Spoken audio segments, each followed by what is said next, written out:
Hello. Hello, welcome to the 16th, 16th. 16th episode of Panel Punks. I am your co-host, Veni Kojo, the Stoke Ground bounty hunter that likes Miles Morales at featherweight.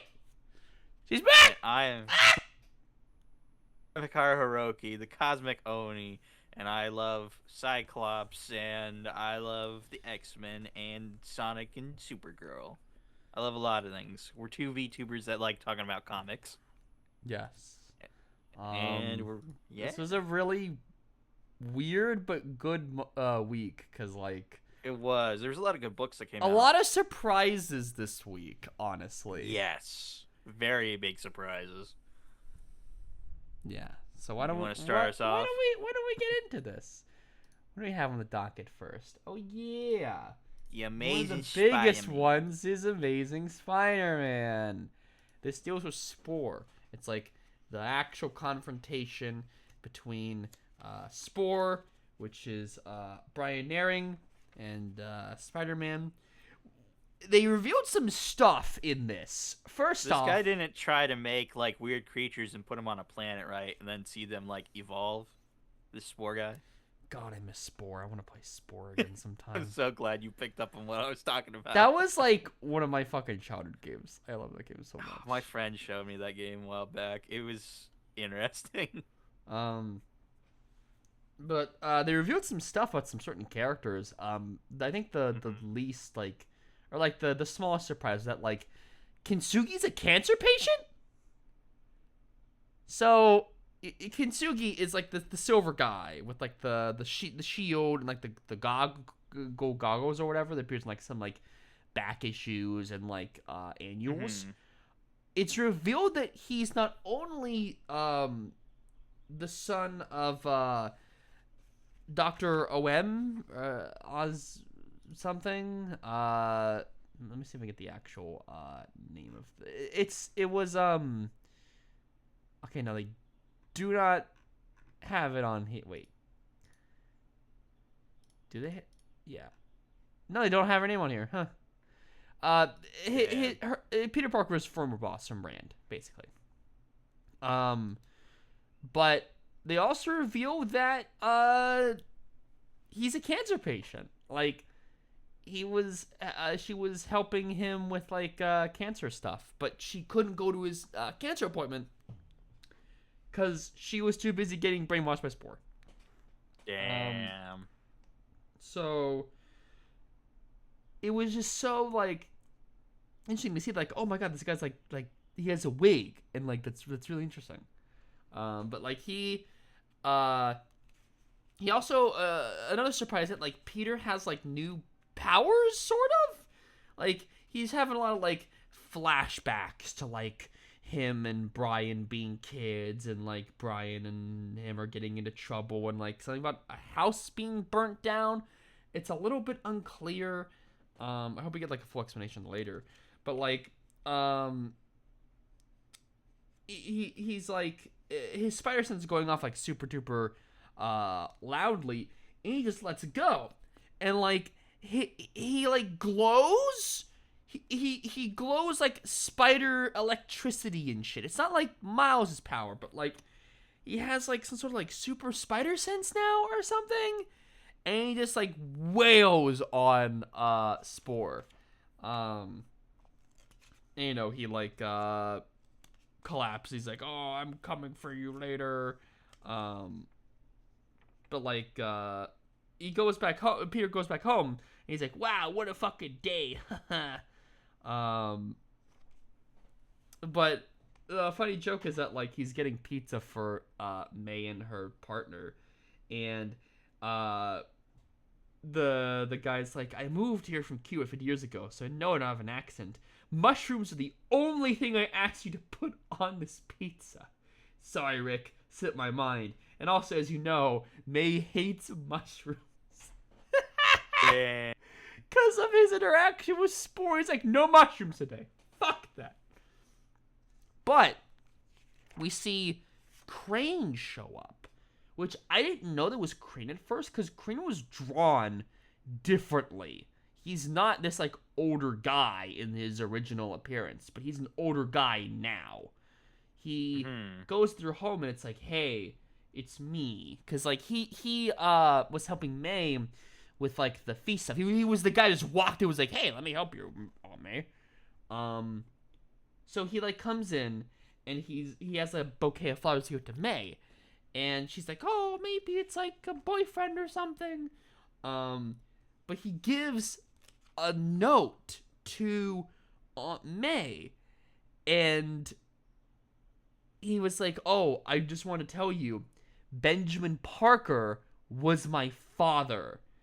And and Peter's like, I don't know who the hell you are, but you're going to be picking your teeth out of your hole if you're saying my uncle had an affair. And the guy's like, no, that would almost be easier.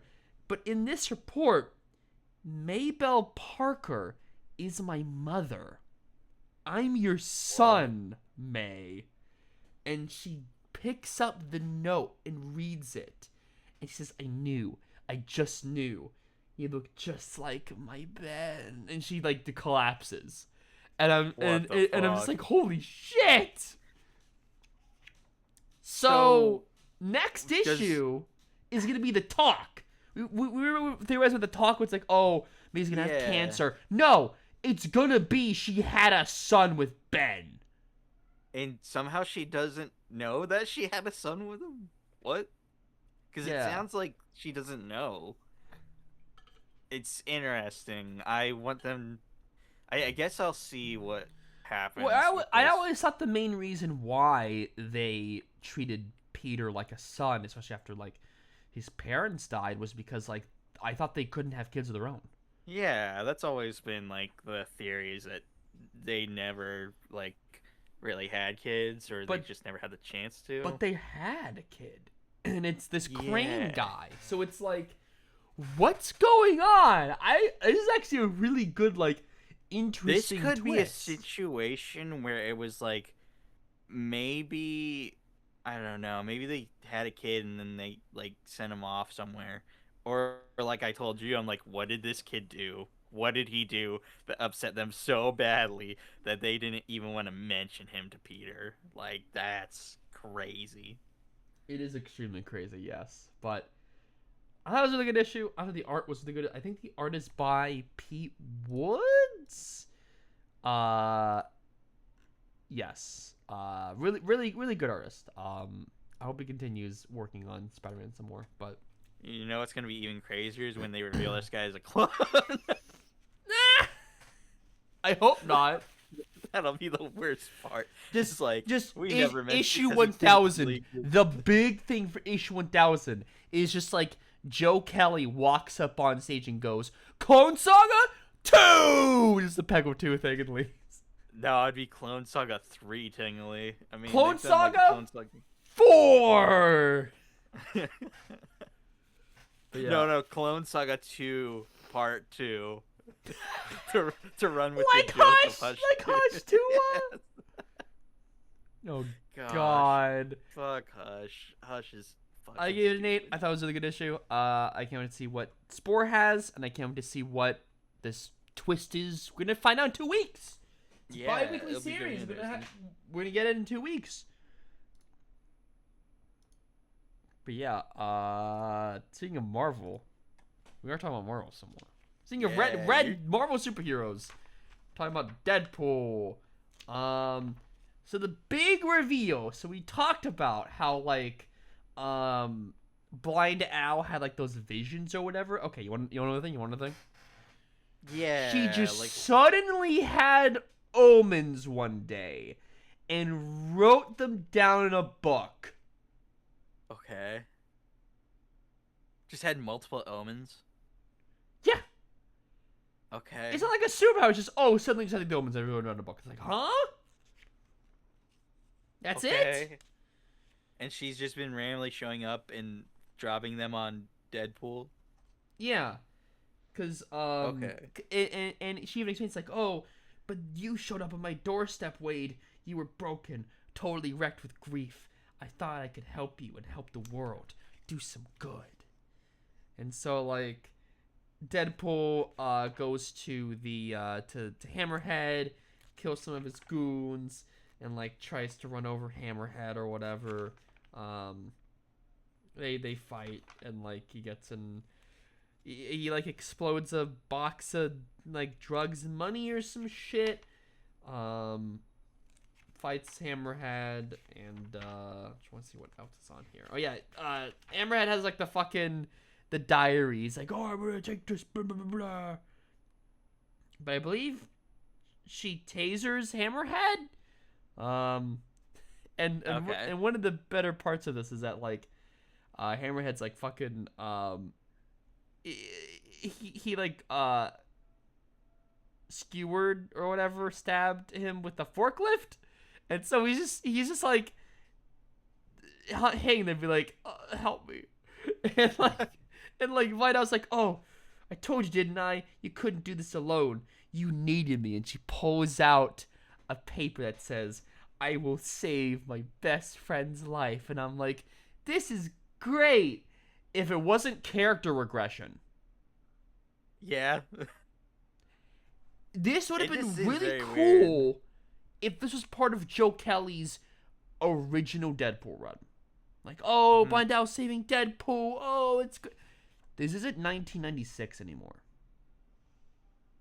This is 2026. This is 30 years later. And the fact that we are still doing Blind Owl stuff instead of, Ellie. Like, I don't know why they couldn't do Blind Owl. Like, did Ellie even meet Blind Owl? No. They could have done that. Like, Ellie starts to meet, like, all the other people. Yeah, no. Like, she's presumed dead. We don't see her dying. She's just, like, in a black hole. Which I have a feeling the end of this run, we're gonna see Ellie come back. Like, obviously. But, like, this may be back to the chain of tenors. Because keep in mind, a little bit of history. After Dugan's insane run on Deadpool, like, that was a great run, it just been tenors.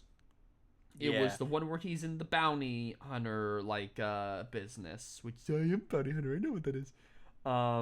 He was doing, like, he was being experimented on by a non-binary scientist. People say it's like a self-insert, but I don't really care. And he meets Princess. He was king of Monster Island, which they never explain why he stopped becoming king of Dinosaur Island or Monster Island. It was just a bunch of tenors, and then Ziggler came in and went, "I'm gonna animify it. I'm gonna have Ellie be like a full Deadpool character. I'm going to kill off Deadpool for a little bit, not permanently, for a little bit, and have Ellie be the main Deadpool so you can get used to Ellie being Deadpool. Then, when they come back, oh my god, they're together again." And it's like, holy shit, that's great. It was so inventive. I don't care about Deadpool so much that I don't even have to fucking cover this up. I recently saw, I think on Blue Sky, there you go. Cody Ziegler was like, I actually had plans to bring back, like, the champions, and both Miles and Ellie Deadpool were going to be on it. Yes. But he didn't have, like, enough time, or, like, he didn't get the chance to do it. He didn't get a chance because Ellie's presumed dead. But here's the thing. Do you remember at the end of Wolverine's and Deadpool's when Ellie got the purple speech bubble, like how Deadpool has the yellow speech bubble, and she has like the fourth wall breaking powers now? Yeah. So Percy ignored that in this. The Miles Morales Infinity comic has it. Okay, good. Yeah, because it's Ziegler writing it. Because right? Ellie's currently in the Infinity comics a little bit. Like, she's in the latest one that came out today. Makes sense. So, like, it's just wasted opportunity. Yeah, I'm gonna gonna say something controversial, and you're gonna be like, "What are you talking about?" But let me explain. Ellie is the Babseed of Marvel, and let me explain. In My Little Pony: Friendship is Magic, there was a character named Babseed who was my all-time favorite pony. Right? I know you're laughing. Let me explain. Just like, you wouldn't understand. I'm like, I don't understand. Let me explain. There's a character named Babseed.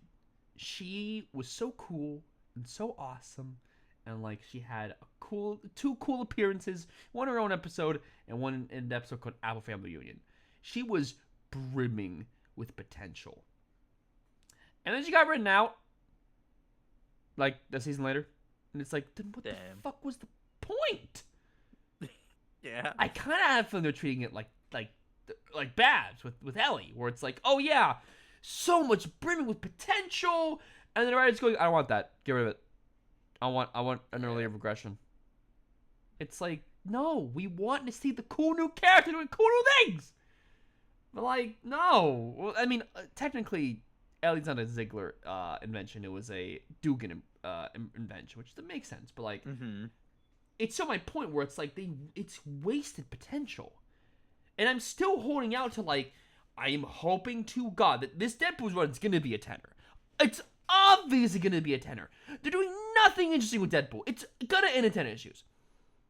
But when that inevitable 10th issue ends and the whole run is over, which I'm counting on it, I want someone else to write Deadpool. I do not want Percy writing Deadpool anymore.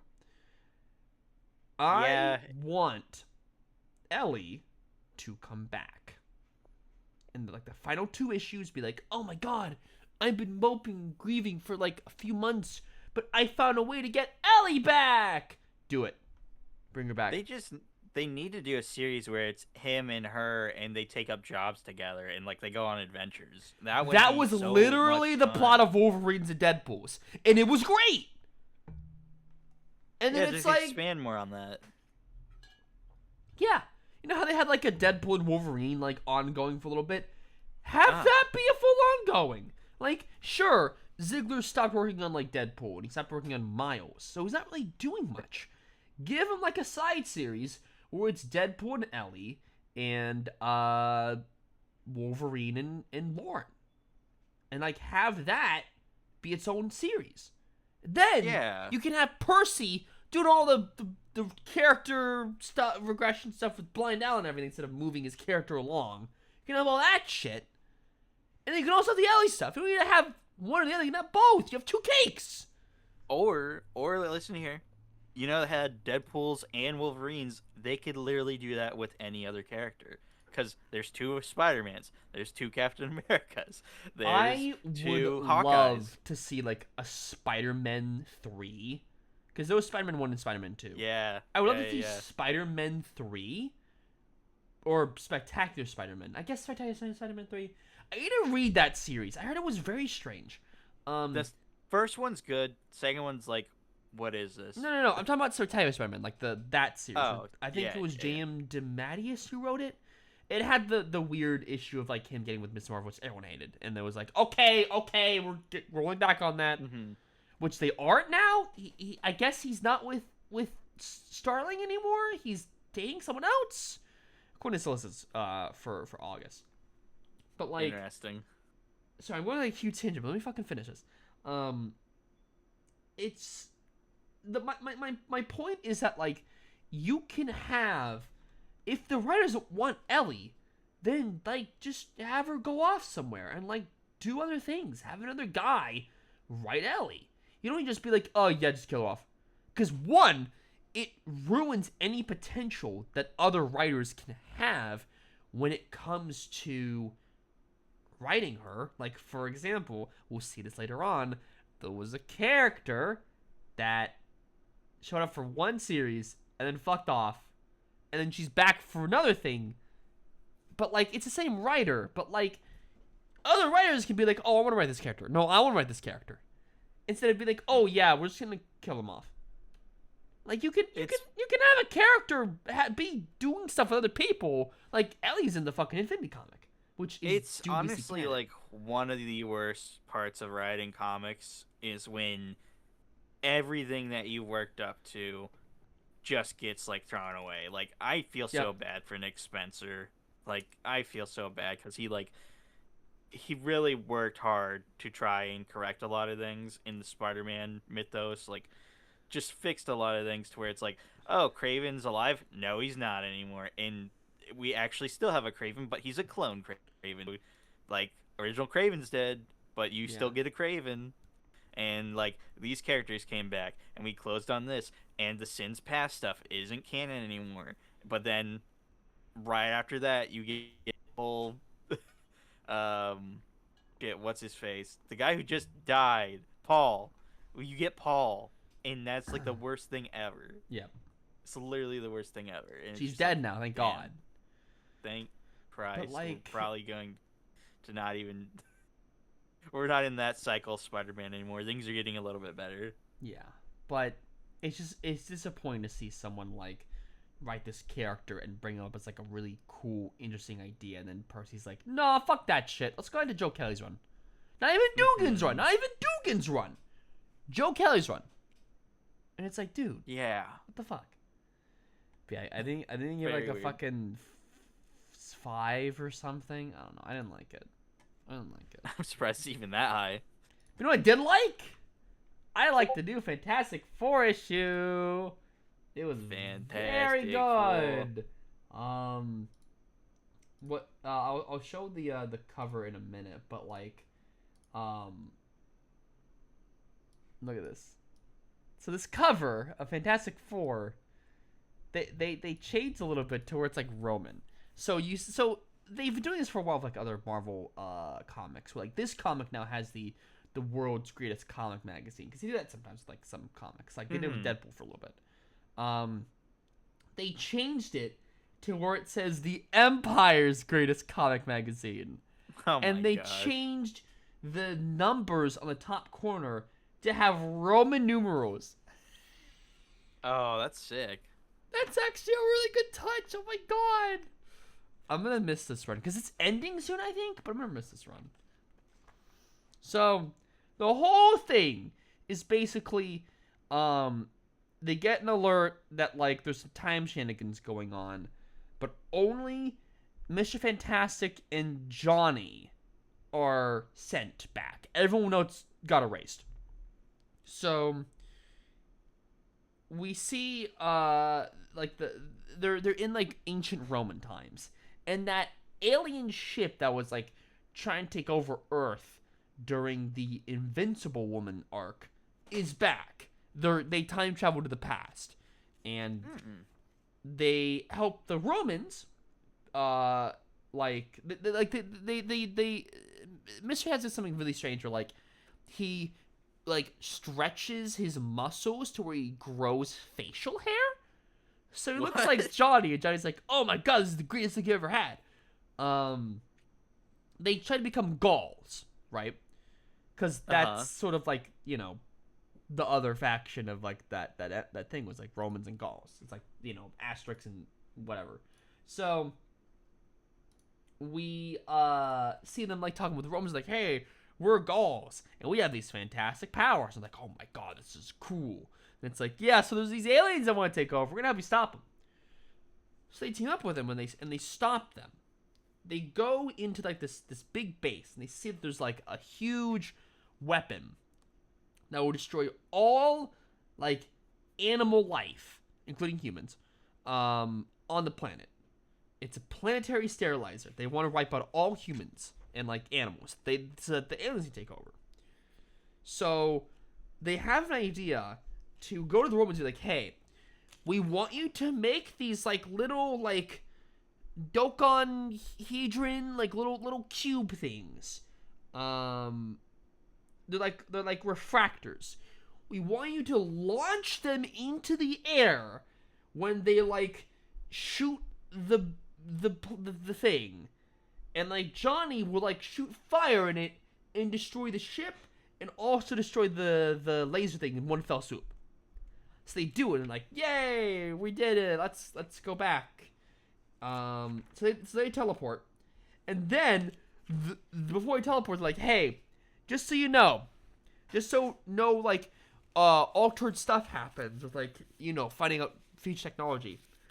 Keep all of this shit a secret, okay?" And even the leader of the Roman army was like, "Heed my words, men. None shall speak of what happened today. Under the pain of death, I will crucify anyone who breathes even a word of this." So they teleport back, and they're like, "Yay, we did it!" And then the Fantastic Four's like, "Oh, it's really cool." And then Val's like, yeah, so, did you make this? So they go in the back, and they see, like, a giant, like, giant replica of a refractor, right? So, apparently, in history, there's, like, an unsolved mystery, like, oh, the Romans had this, like, giant, like, octagonal 3D shape. And it's an unsolved mystery, it's like, why the Romans had it. No, it was because the Fantastic Four made them, and the Romans tried to replicate them. It's very strange and very funny. Oh my god. And at the end panel of this issue, there's a little, like, plaque of, like, one of these. And it says, Roman dodecahedron, circa 100 to 400 CE. Over 100 of these these remarkable devices have been found throughout Europe, but their precise purpose remains an enduring and intriguing mystery. They appear only briefly in the historical record. And then there's a little, like, sticky note on the bottom that says, never mind! Turns out they were just left over from the Fantastic Four saving Earth from time-traveling aliens. Love to spend a lifetime fascinated by these incredible artifacts and the untold mysteries of our shared history, only to have this be the answer. Director, P.S. I'm taking a leave of absence. Bye! Oh my gosh, that's amazing. That sounds like an old-fashioned Fantastic Four story, for real, though. So But, you like, go see back in why I time and love do Ryan something. North's run. That's Very literally interesting. what it is. Ryan North's Yeah. Fantastic Four run isn't some, like, big, epic, like, story with, like, arcs. No, it's just, like, a bunch of one-offs of, like, cool historical scientific shit. And that's what I like. And that's why I've been wanting to read the Ryan North Flash for a while. I haven't had a chance to. But so I read it for a while, because Ryan North is literally doing that with Flash. Where it's, like, little one-off scientific stuff I've heard. And it's like, yes, I like that. That's cool. I wonder if Ryan North has, like, some, like, science degree. And he's just using it in his comics. He probably just does a lot of research. That's good, then. If I gave it like an 8, it was very cool and very funny, and I can't wait to see what the rest of this run has to offer, because it's ending soon. It's ending in August, supposedly. Actually, let me double check. Is it ending in August? I saw that it's going past that 65th, or, like, the 65th anniversary issue, so... They just didn't reveal the cover. Oh no, they are making more! Yes! It's not ending anytime soon! Yes! I was gonna say. Yeah, I don't think it is. yeah, people commented like, it lives! Oh my god, I want to hit 50 issues. Like, yes! It's not ending after 65th! Please change the artist, though. I don't want Humberto Ramos back. Humberto Ramos. Yeah, he's very much an artist that you either get used to or you don't like his art. And he was one of the main artists on Spider-Man for a long time. Yeah, I want a new artist. Like, if it's gonna have like more issues, change the artist, keep the writer. That's it. Mm-hmm. Writer's great. I wanted the original original artist of the original Fantastic Four run back, like the first Ryan North run before they renamed it. So I don't know. Yeah. But speaking Sorry, of, I'm finding an image for you because you said something about Humberto Ramos. So I have to find this and send it to you. This is like one of his Spider-Man covers he did, like at least an image from it. no God. Oh yeah, this is from Nick Spencer's run. No, it's not. It's from Slot's run. Oh. Yeah, I was gonna say. I know that run. They literally said Slot in the name. That's this odd name. Sorry. But yeah. Let me bring this up. Mm-hmm. It looks kind of weird. Yeah, his facial expressions are very, very weird. That is very strange. And like, one of the reasons I don't really like Ramos's art is because like, it is Ramos doing the art in this, right? I think so. For Fantastic Four. Yes. Okay, it is him. Okay. Okay. I was like, Yeah. that is him. Yeah. He is really bad at like faraway shots of like characters, like when he has like other characters like little panels like kind of like in the distance or whatever. He always draws those so weirdly. There's one of like the thing. It looks like a orange blob. It doesn't look very What? good. Okay. I don't know. Change the Interesting. artist, keep the writer. That's all I'm asking. But Yeah. speaking of science, There's no we- science in this. It's only Cyclops cool. is a science awesome- guy, I think, right? Yeah. No, not at all. The enemy he's facing has something to do with science. Yeah. though. Yeah. The Reavers. That makes sense. Yes. Okay. Yes. You trying to always get your segues in. So- Anyways, we have the last issue of the Cyclops run by Alex Packnadel here. This is a good ending to this series. I really liked it. It opens up with a bunch of those mutant kids that were being captured by the Reavers, and basically they were just being used to dig up this like ancient Uru metal, which I think is from like the Norse mythology and everything with Thor. And this guy, he ends up using this to make this awesome fucking armor, and he's like, nobody can beat me. You guys suck, and you were only used for tools. You're not humans. Just being a racist, you know, pretty much this whole entire time. So the kids are running out of there. They're trying to get away from this guy. And Cyclops arrives. He's got this huge fucking cannon on him. He's got the other Reaver on him. I think his name is Tearjerker. He literally just has him like slung over his shoulder, and he finds the kids. And he's like, "You guys got to get out of here. I am gonna have to use like 3 of you to help me fight this guy, though."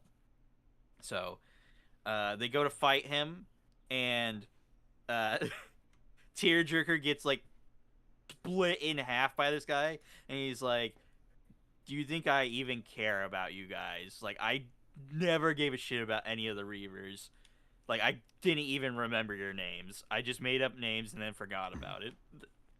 And then he rips him in half, and then Cyclops shoots him with a gun. He's like, "You're useless. You don't even have like you're a Boy Scout. Can't do nothing." And he's like, "Dude, you don't even know me," and just fucking blast through the mountain that they're in like 4 times. There's a huge splash page of it, and it's like crazy how powerful he is. This guy is like tanking the shots though. Like he's like straight up face to face with this guy, and he's just like he only scratched the armor. I'm just like, shit, this armor is really tough. But then the kids arrive to help out Cyclops, and then he coaches them how to use their powers. He's like, basically do this, this, and this. We can like weaken him. They managed to make like a bigger chunk in the armor to where there's a exposed section where Scott can just let loose and destroy everything. So then he's like, he's still alive. He's kind of just like hanging on. The bad guy is, and he's like, "I'll come back. I'll make more of them." And then Scott's like, "Yeah, well, guess what? Fuck you. We'll keep beating you. We'll keep fighting you anyway." He's like, "We don't leave our own behind. Not like you." So then they go to leave, and there's this great scene of he's in the dark, and he's like, somebody's here. I knew,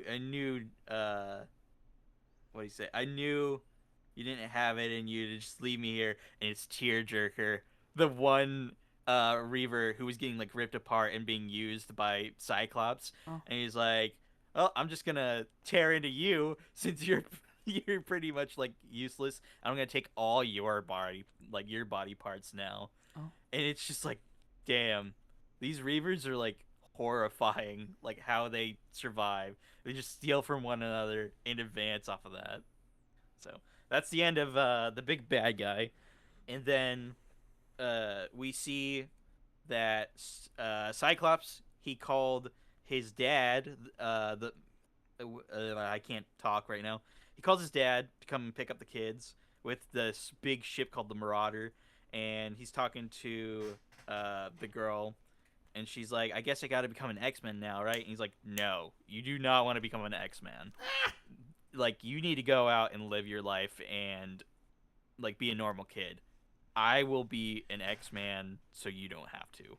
and that's how the book ends. And I'm like, shit, that's actually kind of like a good way of defining what the X-Men are, especially at this moment in time with all the shit that happened with Krakoa. Like, it also, Scott says that he's like, after everything I've been through, I recognize like what the X-Men should be right now, and it's to defend mutants so they can grow up having not a normal life, but like as normal as you can get. Like not all mutants are going to be like top level mutants like Cyclops or Wolverine. Like some of them are just gonna have like shitty powers, like they can make bubbles come out their finger, Ah, something like that. And he just wants to be like, you know what, like if I can fight for a future where you're safe and not getting judged, then like I'll sacrifice myself being an X-Man to do that. I'm just like, that's really cool. I like Scott for that reason, and I like that this book shows that he's not a Boy Scout and that he's willing to like just tear people apart to get to where he needs to win. So right. it was a really cool book. I think uh, the next book coming out by Alex Pecknadell is a What If Secret Wars. So it's like the Oh yeah, 2015 it's Secret Wars. what if alternate universe survived? Yeah. Yeah, so I think that's really cool. I'll read that when that comes out. But the series made me a fan of his, so I'll be Yeah. reading what's coming next. So I give it a 8 out of 10. It's pretty good. Nice. Talk Speaking about of pretty good. not Boy Scouts, but a boy, a man, you could An say, Iron an Man. Iron Man. Talk about Iron Man number something. Uh, Damn, so Iron this Man. issue is really fun because it's it's a flashback to like Oh, is it? it's after like the whole thing's over and everyone's like talking to does she have a name? I feel like she has a name. Let me get it really quick. Um Talking to Melinda May. Don't know who that is, but she's a character. Like, hey, what the fuck's going on? And they're like, oh, we were just doing this, we were just doing that. And Spider-Man's like, I just want a bagel. What the hell? So basically, the entire plot is Iron Man finds someone breaking into the one of his warehouses, like, and he finds the Iron Patriot suit is gone, and he finds a piece of pumpkin bomb in the lab, and he's like, okay, Norman stole it. And Norman's like, I was just taking a break. And then I saw Iron Man show up, and it's like, yeah, I know you stole it. And Norman's like, what the fuck are you talking about? And then Simon's like, I was just swinging through New York one day. And he's just like talking to New York, and someone's like, shut up, Spider-Man! So he like goes into the, he's like, oh yeah, I lived in New York for all my life, and I know so many bagel places. But the best bagel is in the Oscorp Breaker. So he sees like a little like tray of donuts. He's like, or bagels. He's like, I'm gonna grab one. But he gets into a fight with all of them, and they're like, I know you stole the Iron Patriot suit. And Norman's like, what the fuck are you talking about? I can show you my lab right now. I don't have the and he sees the Iron Patriot suit in his lab. He's like, oh. So they're like, okay. I know this looks bad, but hear me out. I didn't steal it. And he's like, I think someone set me up, and I think like, oh, it's plugged in. Someone's like trying to access my files with the suit, and the suit's like a key or something. So like, okay, let's go like check the files, see what's trying to access, and then the Iron Patriot lifts up its arm and starts shooting, and it's like, oh, I should have checked inside. So they're fighting, and Norman has like his gold goblin helmet, and he's like, oh, I'm gonna help investigate, and blah blah blah. While Iron Man is like fighting him, but they also they see like some guy in the, there's like some guy being hidden somewhere because he's using his gold goblin helmet, and it's a guy named Ghost. So like Ghost shows up, and they fight, and they like electrocute him. So they're done with the fight, and then Spider-Man looks at the ground at his like burnt bagel, and he's like, "Fuck, I really wanted that bagel." And then Iron Man's like, "Hey, so my arm did a little digging and found that the bagels here are from a bakery that also delivers to a B. Grimm at the Baxter Building." Simon's like, "Oh yeah, let's go, team up," and he like leaves. Okay. So Norman like enters like a secure little area in his office, and he goes into like a little hollow room, and he's like, "All right, people from the end of the first issue, which includes like War Machine, Captain Marvel, the Fantastics, Captain America," and it's like, "Okay, remember how we all teamed up to like think that Iron Man is dangerous? Well, as it turns out, that guy may be playing us." He's like, "Months ago, all of us received an encoded message telling us that Tony Stark was dangerous and needed to be watched. Having witnessed his temperament firsthand, I believe it. He invited me to visit his new workshop he's developing, and I'll take him up on that offer. Instead of keeping an eye on him, of course." No Machine's like, "Tony and I are overdue for a chat. I'll swing by, since I'm actually his friend, unlike you, Norman." And Captain Marvel's like, "Well, any idea who's behind it?" And he's like, "No, but what I can tell, it's personal." And you see Citizen V? I think that's his name? Yes. That's the person that was like behind the computer and being like, "I've seen this happen before, Tony." Yeah, it's like he's wearing like an American flag and like a little like mask or whatever. So we may get some info on that. Okay. But I'm wondering if it's what was his name? The guy who was in let me look up like Captain America. He was like Cody something? Colton? Oh, David Colton? I'm wondering if it's like David Colton or something, but I think it isn't because like I wasn't don't he like think so. part of the No. Wolf Pack and like a Wolverine thing or something? Or no, it was Weapons of Armageddon. Wasn't he like a wolf in that or something? I don't know. I don't know. You read it. You know. No, I don't know what you're talking about. Are you talking about the new guy with the like adamantium stuff going on? That's David Colton. No, David Colton is the super soldier you're thinking of. Oh. Well, I'm wondering if it's like I under don't. that because I remember that he has kid's like name. an armor thing, but I don't think it is because like Yeah, it's- no, it's probably somebody from Iron Man's past. yeah, I was gonna say Who's been in Iron it's probably Man someone in Iron before. Man's past, yeah. But So I thought it was pretty good. I'm gonna give it a 7. The art is really good. I like the art a lot. now on to something that's not so good. What if the Uncanny X-Men? I saw this had a mixed rating on League of Comic Geeks. There's a reason for this, and Spill the tea. it's written by Jerry Dugan. Jerry Dugan, hell yeah. The story is, what if Cyclops stayed with Madeline Pryor? And basically, this is another doomed story. What if? So we pick up, the story is like Awachi's like, what if Madeline Pryor and Cyclops stay together? And Cyclops is like, I'm not gonna be part of the X-Men anymore. I'm sorry, Jean. And Jean leaves. She wipes Sinister's mind because Sinister is the one who made Madeline Pryor for Cyclops because he's like a weirdo who's obsessed with him. So anyway, like the future where Cable is sent off into the future because he has like the Scourge virus is prevented. He grows up normal or as normal as he can be until he hits that certain age and like develops his mutant powers. And then they're like, okay, we got to tell him that we were X-Men at some point. So he just gets like that history flooded into him. And then they just become like a family of superheroes. Madeline, Cyclops, and Cable do.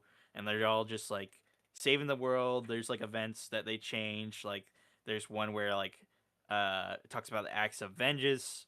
Atlantis attacking. Like there's there's a great news title here where it says "Summers for all seasons. Heroic mutant family stops small man." And then in the corner, it's like Spider Menace to blame on the Daily Bugle. And I'm like, Yeah, even in other universes, Spider Man's always to blame. he is. Jean Grey apparently sent herself off into space. Um, with the help from the Fantastic Four. I don't know why she did this. I think she's just upset that she didn't end up with Scott. But the Watcher's like, that's a story for another time. I'm like, oh, okay, I don't want to read that story. This is gonna continue.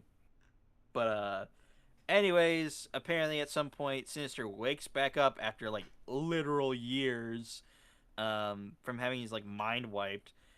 And there's a part in here where he's like, what happened? And then the Watcher's like, I observed Sinister's mind, uncover the secrets that had been stripped away.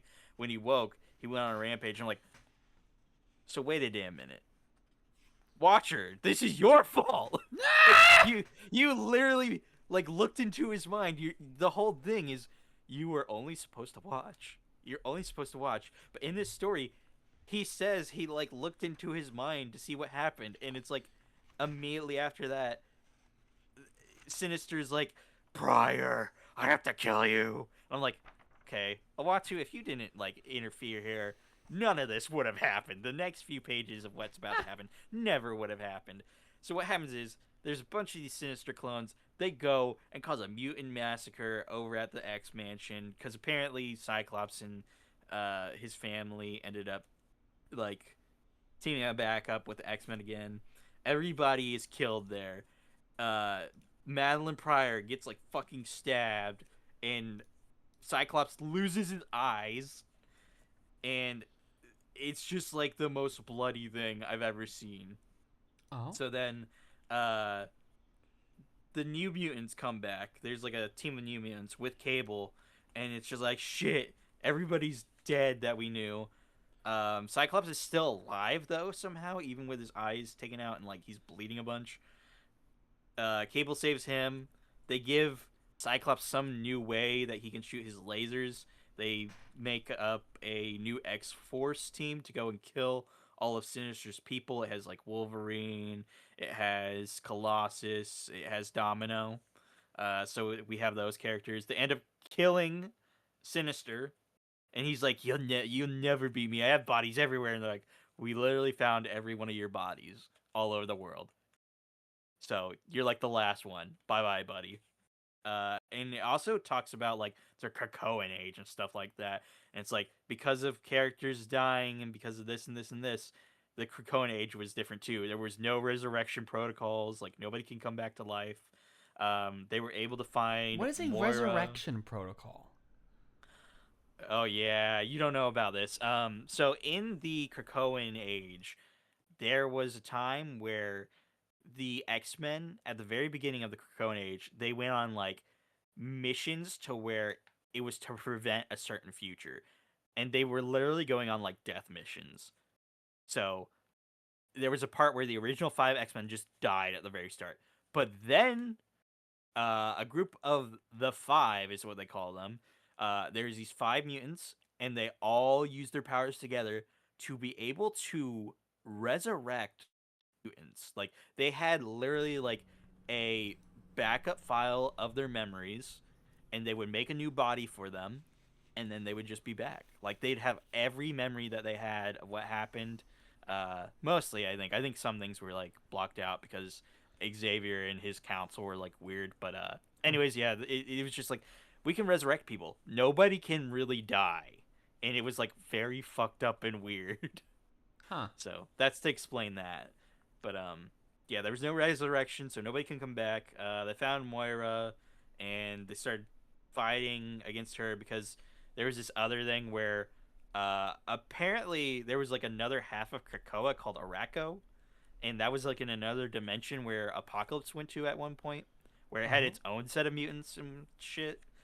Um, so then there's this big war that breaks out between Krakoa and Araco, and everybody is just like killing each other, and it is a way bigger fight than it originally happened. And then Magneto's killed off by one of the Araco mutants, and then Cable is killed off, and it sucks because he's like a child and he's dying in Cyclops' arms. And once he kills this one Araco mutant, it just like fucks everything because this guy had powers that controlled the ocean, and it just ended up like swallowing them and drowning everybody. And by the end of it, like Captain America is like looking up at the sky, and it's like America had enough, like the world had enough of like the mutants' problems, and they just nuked them.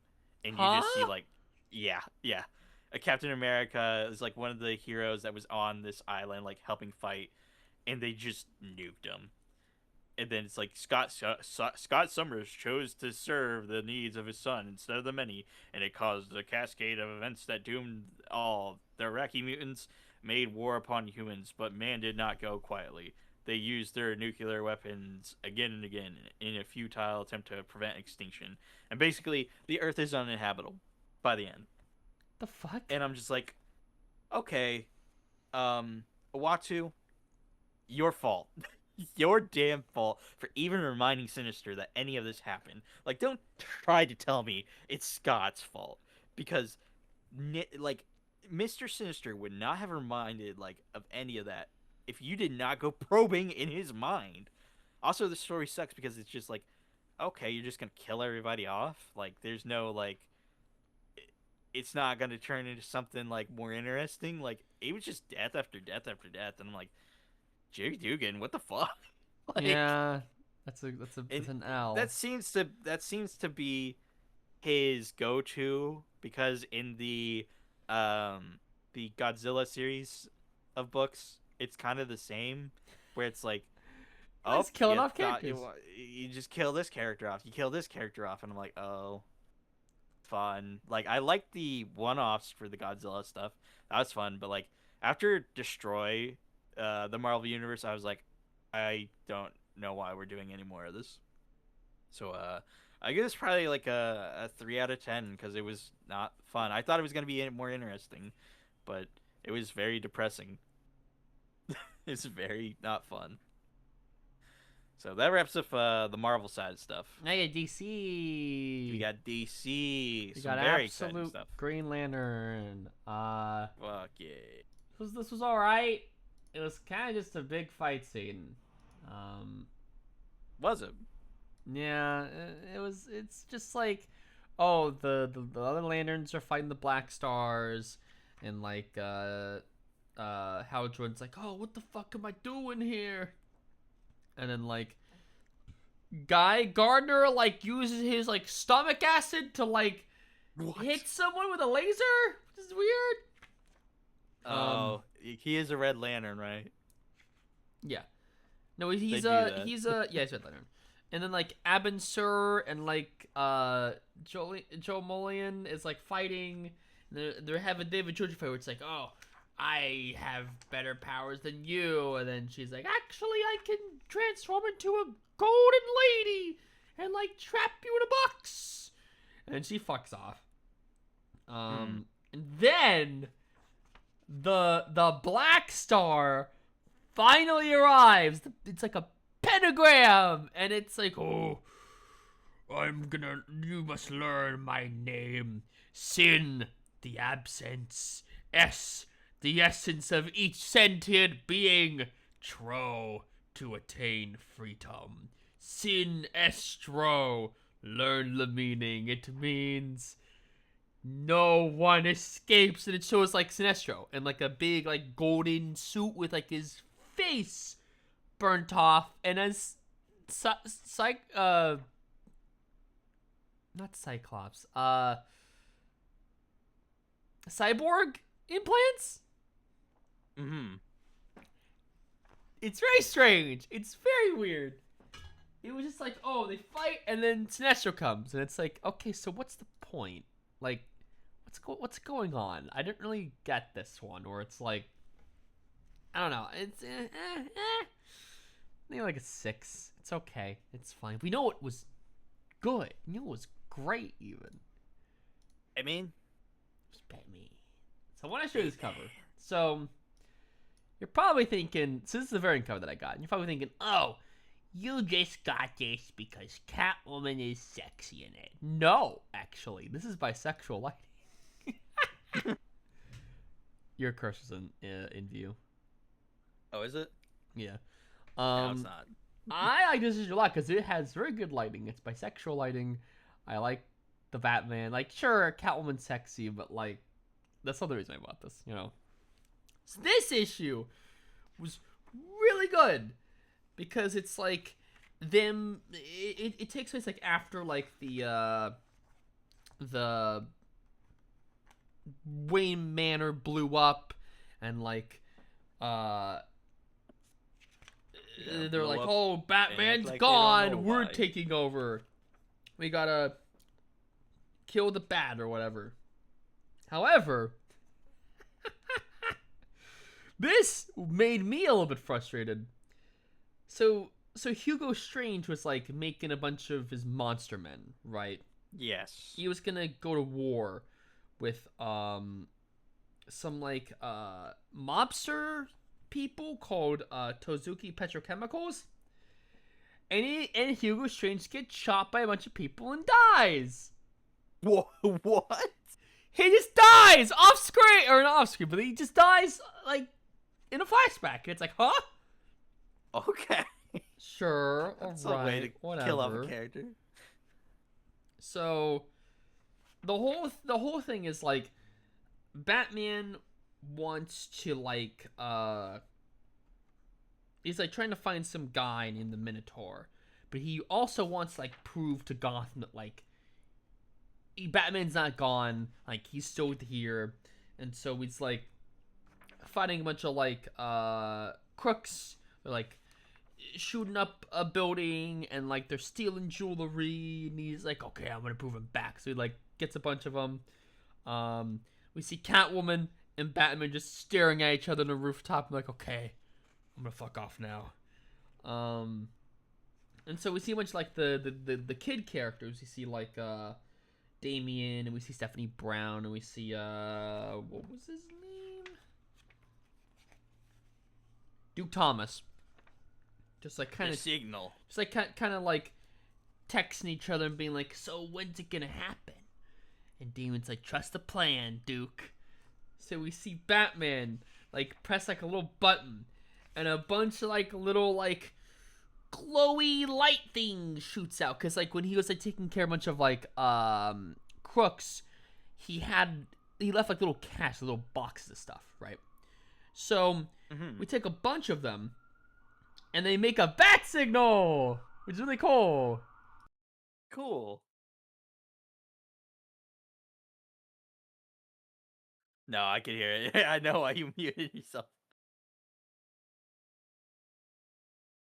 Just waiting for these sirens to go off.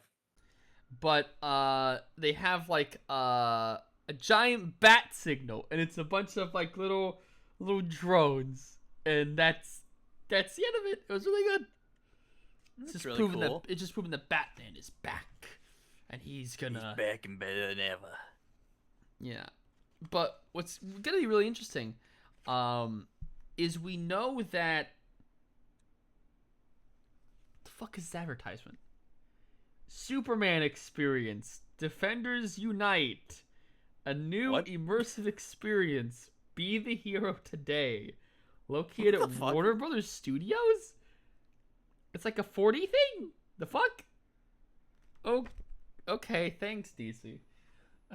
I just read the fucking back of the comic and I'm like, what the fuck is this? What the hell is this? I don't remember this. But it was really good. We know that like there's like the Gotham sunrise or sunset or whatever. Like the it's a one bad day in Gotham or whatever. I'm willing to see what that looks like, but it was really good. I really like it.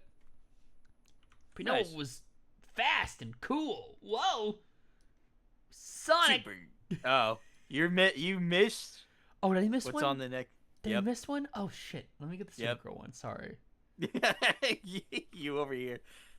That was a little too fast. A little too fast. We gotta cover something else first, guys. It's on brand though because Sonic do be fast. He do be fast, and he do be furious. All right, so I did not read this, so tell me No, how this was. this is another Elseworlds book that they're doing where it's like, what if Superman but different? This is Supergirl Survive.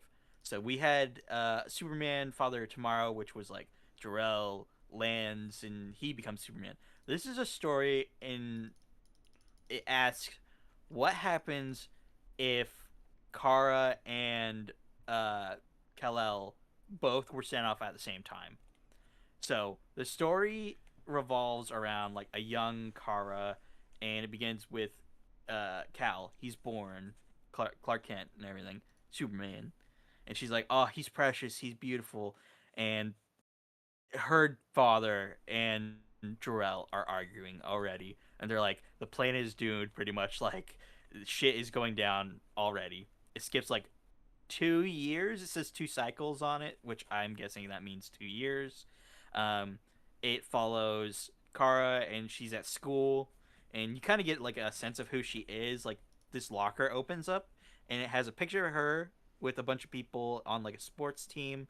It has what looks like our albums, like a stack of albums, and then like some Oh. plushies in there that are like weird looking creatures. She gets like a jacket on. It kind of looks like a Nightwing jacket. I'm not gonna lie, with like the colors. So I'm wondering if that's to be like, oh, Nightwing was like this popular Kryptonian, you know. So I wonder if she has that for that reason. Uh, Right.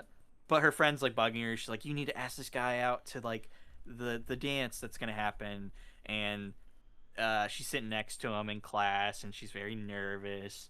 And all of a sudden, this drill starts. They get under their desk.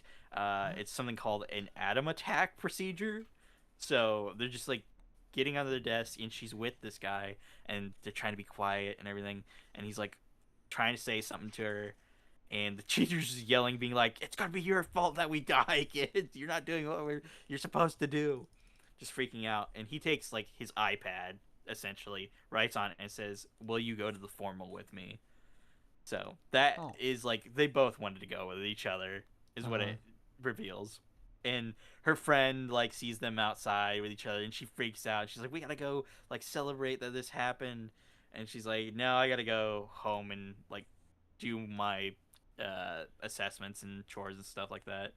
So shows her walking home. It's really cool how uh, Griffin Sheridan is the artist for this. I think I've seen their work before on Superman stuff, but it's like beautiful the way that this is like depicted, like this super futuristic Krypton. She comes home. She sees her parents sitting in front of the TV, and they're like watching this news report about how Zod is like this activist that is against like the Kryptonian, like the Kandor people. He's just like, they're lying to us. The future is now. We need to ensure these things. He's just basically like protesting because they're not listening to them. So they turn off the TV and they're just like, you don't need to see this. So she goes off to her room and she's uh, texting someone. She said, "Do you see the Zod thing?" She said, "Scary, I know. Do you think they're gonna do it? Turn this place green too? Because their moon is green. It's just Green like a Moon? fully green That's moon." on the cover. Mm-hmm.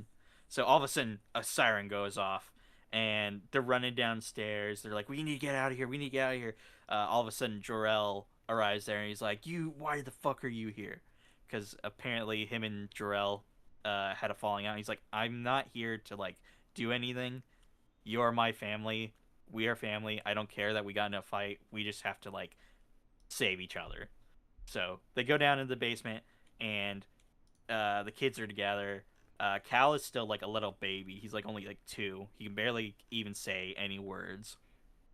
And they ask Kara to take him, and they're freaking out. Everybody's freaking out about this. They're like, "Where's the suits? Where's everything? Let's get the kids in there." There's no room for us. Pretty much, we're just prepping them to go. And Kara's in like this big spacesuit. Like it's like a traditional spacesuit, which is kind of cool to see.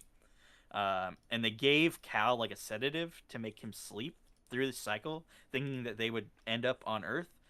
But turns out when they are going off of this planet, there are missiles shot at them, and they land on the moon. They are stranded on the moon, and Kara just sees Krypton explode in front of her. It Oh. is devastating, and Cal's like crying. She goes to comfort him, and then the ship's like, bleep bleep, deploying a gun.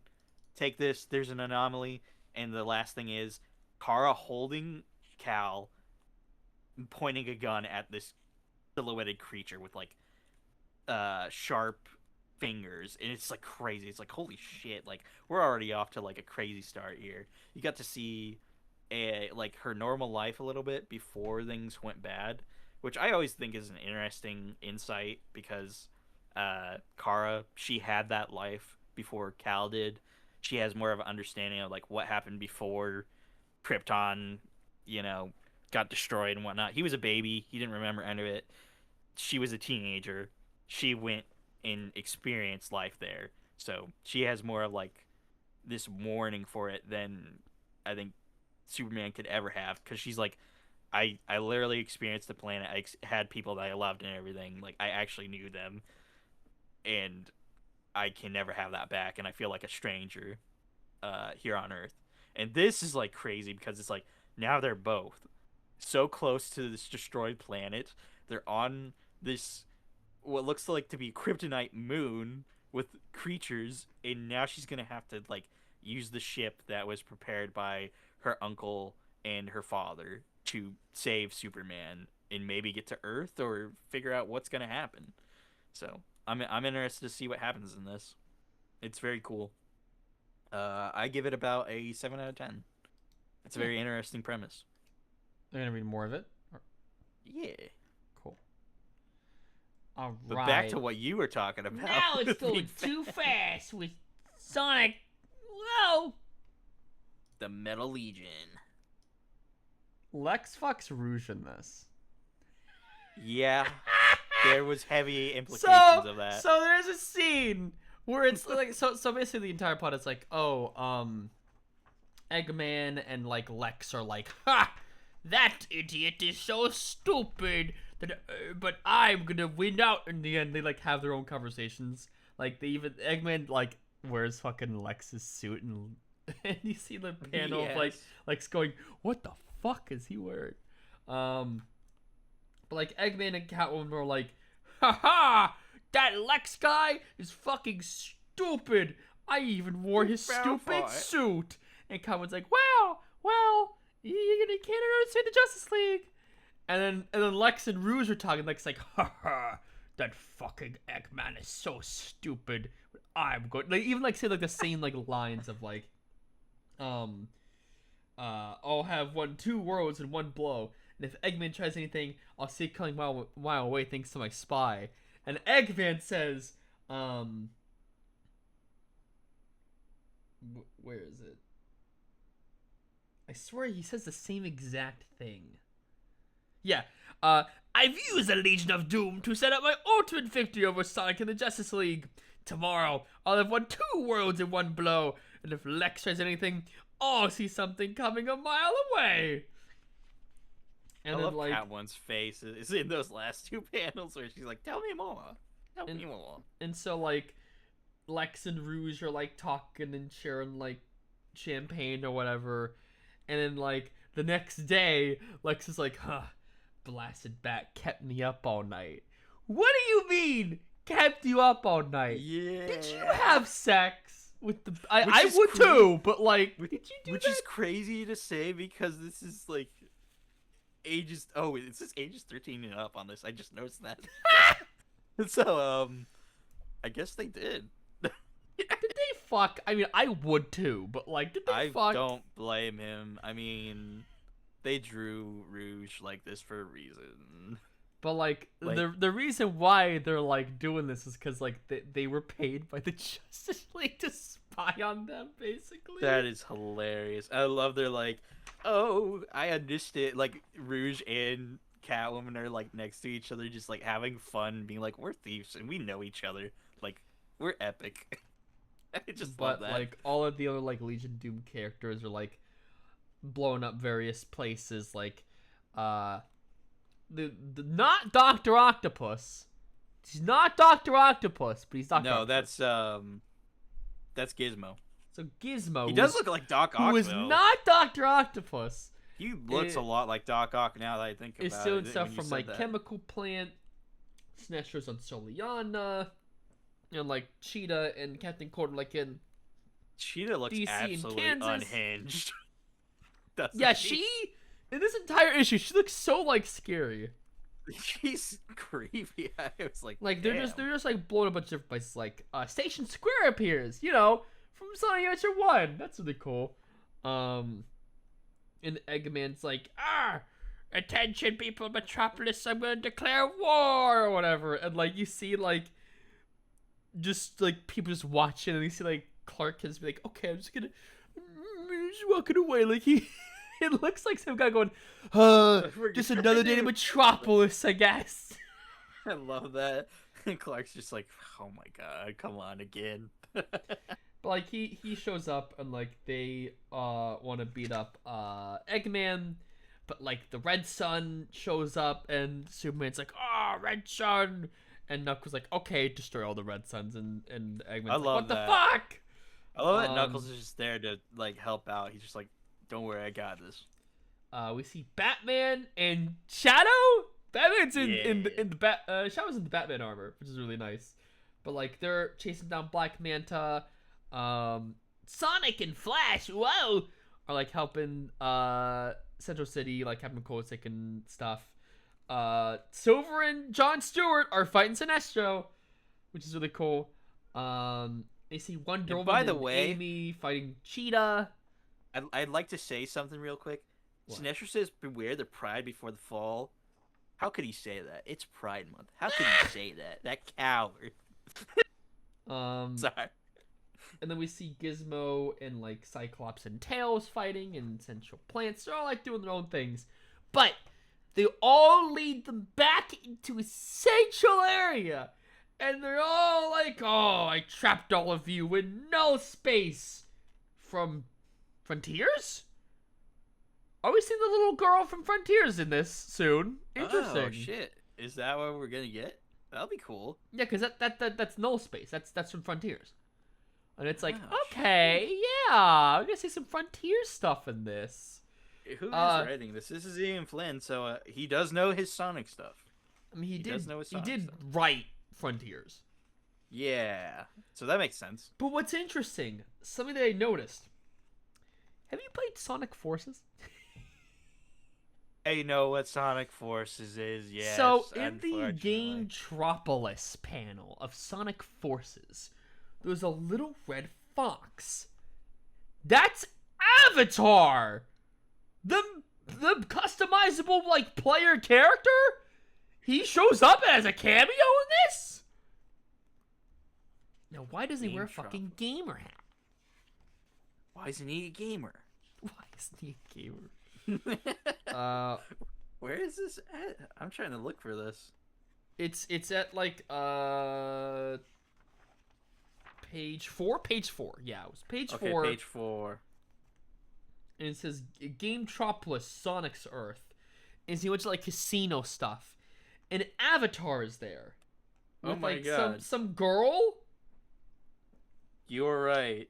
That is them. Holy shit. That's really funny. Oh He- my- He got bitches. But I really enjoy this Holy issue. cow. I want to fuck Rouge the Bat. I give it Same. an 8 out of 10. This they do not shy away from making her sexual, and I'm okay with that. All right, we gotta talk. We're talking about like probably the best comic now. We gotta talk Like, about the elephant in the room, or should I say, the galaxy in the room. I still haven't read the other graphic novels, so we'll at some point. It's okay. You didn't need to like know everything for this one. I was So, telling like- you, I was like, it so- will so help with this like some issue- context. This issue was really good. It's a bunch of like little vignettes of like, oh, we're in Themyscira, and Galaxy's making out with a girl, but she's Yeah, like, she oh, I there's someone else I love more, but I can't remember her name, and like, Nia finds some guy. Well, let's explain. Like it opens up because this is taking place after the intergalactic special, yes, and they're asleep. it's like, oh, hey, like what's happening? Because like Galaxy and Dreamer are just shown to be Amazonians on on Paradise Island, and shows them Yes. going on like adventures, fighting with each other, and then like this alternate looking Steve Travers shows up. Dreamer saves him, and then some girl comes up and starts making out with Galaxy, and then they end up being in the washroom together. Did they So fuck? there's that. Pretty sure they did. That's heavy implications that they did. Which I don't blame her. Yeah, but she's like, oh, cat. I don't know what cat's name is. Blah blah blah. Yeah, And she goes she's down. starting to remember things because it's like this is not the world that they're from. They aren't Amazonians. Yeah, but like, And this Steve Trevor's trying to trick Dreamer into yeah, doing something. he wants her to go to like an Akashic record place, and like Dreamer's like, oh, I'm gonna go help him open it, and Dreamer's like, Galaxy's like, but he has a key. What do you mean? Like, what's yeah, going like on? this doesn't make any sense. Like you need to start thinking for yourself. Like he's not doing the right thing here. And he's like, trust me. We'll just try this again. And then he takes that key and like click, and then you're in another world. Puts it in her head, and then we cut to Batman animated series. Like it's like a Bruce Timm art style, and Dreamer is like now she looks like Batgirl, which is kind of cool. Or technically in this universe, I think they're supposed to be Batman and Superman. Yeah, is what they because say. she's like Batgirl and Superman is like Galaxy, but Supergirl or whatever. Which, by the way, Galaxy's really hot in this as Supergirl. Yeah. Would. So like they're like playing cat and mouse, and Supergirl is like, oh, I'm gonna help stop the guy, and like a bunch of other dudes appear, fucking Harley and Ivy, and one of my favorite parts in this is Dreamer saying, I see the Pride Parade from hell has arrived. That is funny. I also like that they're like, Fuck. Ghostmaker, why are you here? Like, you're one of the good guys, aren't you? Like, why the fuck is Ghostmaker here? But like they're fighting Supergirl, but like this weird white hair guy really wants to like enter this door or whatever. He's flirting with Dreamer a lot. Yes. But like, oh, haha, I'm just gonna have to change your mind. I'm getting good at it. And he like puts the key in. And then we cut to the real world. This is again right after the Galactic special, where like everyone's like, oh, why are we with Galaxy? Oh, we don't know her power. She's gonna blow up on people. What about Dreamer? Oh, Dreamer's like a fugitive. And he's like, all right, you want to talk to them? Come in. Just don't expect them to respond. And you see Galaxy and Dreamer in the beds. Like they're in a coma they're just or passed something. out at the moment. They're like in a So coma. that's the end basically. of chapter 1. We're gonna be getting the next chapter next week, But which will be really cool. I want to tell you like my impression this next bit. So we knew that there was gonna be backup stories featuring different DC characters. We have one with Batwoman, right? Yes. So we see that like she's it's a lot more it's a lot more obvious now than I look at it, but like let me explain. So like she's like just reading a book or something, and she's like this girl, and like she's putting up like a little poster of like some sort of like LGBTQ plus nightclub thing, and they're like talking and like, oh haha, I'm Kate, I'm Malia, nice to meet you, you like to dance? So they're dancing like, oh haha, you're cute, oh you're cute, oh well, where are you from? Oh I don't know. Oh, well, you trying to be mysterious? Yeah, what about you? I'm mysterious as well. And they see a data center like, oh yeah, data center's bad. They're like destroying the environment and shit. Do you believe in good and evil, Kate? I've seen both. Met both. You have, haven't you? But can you fight it? I keep trying. And so they make out, and it's like, okay, I'll see you later. So, like, Batwoman's in a house with some guy. I haven't read Batwoman besides issue 1, so I don't know what's going on here. That's your dad. That's her dad. Okay, so she's living with her dad, Yes. and she's like cooking some coffee, and she's like, "Yeah, I see you met someone special." And she's like, "Yeah, I want to see her again." "When are you seeing her?" "Oh, tomorrow night. She said do something tonight." And so you see Batwoman just up in the scaffolding, like, "Oh, that's cool." Like she's doing a data center. She's running the data center, and I see, wait, it it is that Featherweight? Wait! Whoa!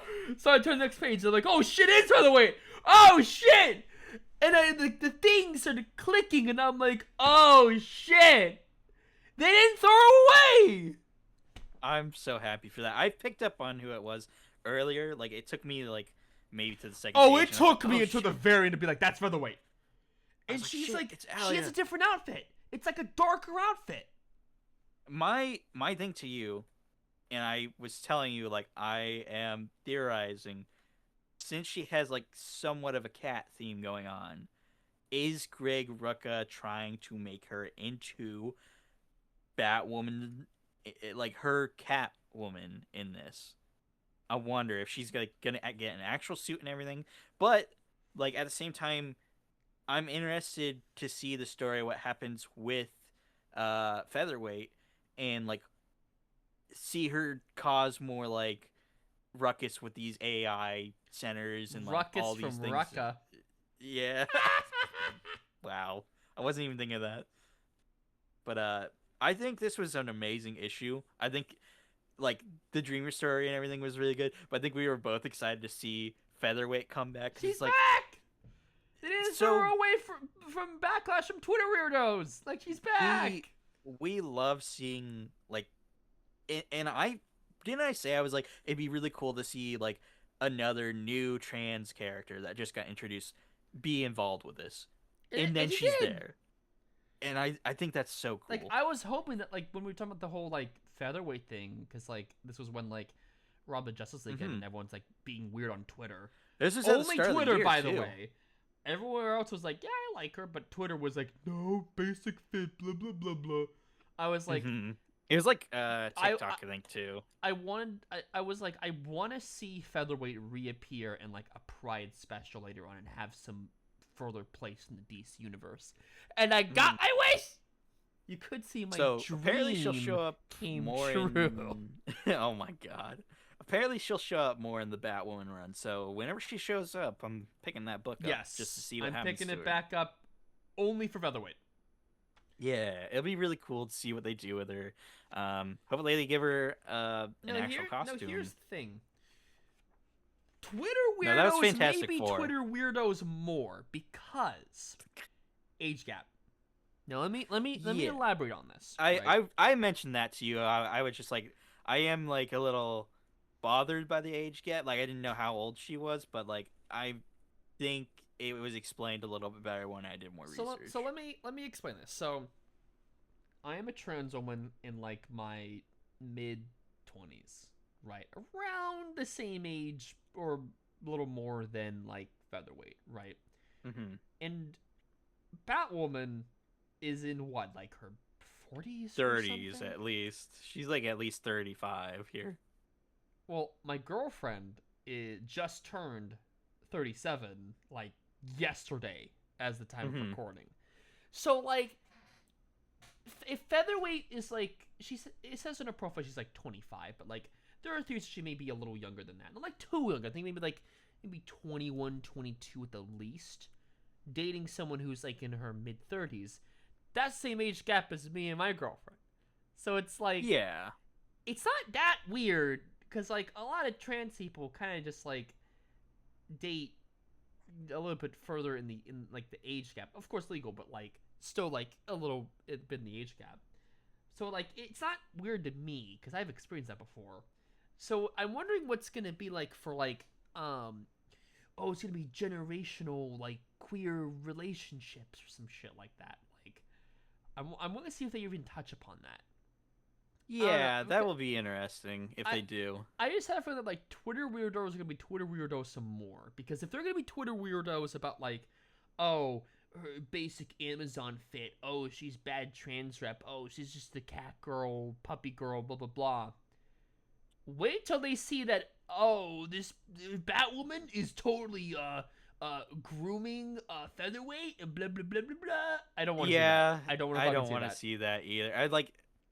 I I have think it's no fine. problem with them They're both dating each they're other. both I just was like unclarified about like they're what her both actual age was. consenting adults. Featherweight is Mhm. clearly an adult. Like, Yes. probably a little younger than 25. But if she is 25, then, like, it's fine. Whatever. Who cares? Yeah. But, like, I have to be Twitter is going to be Twitter weirdos again. And it's going to be, it's going to suck. Like, I want more trans girl rep in comics in general. Like, we have Galaxy, we have Dreamer. That's great. And Galaxy's hot.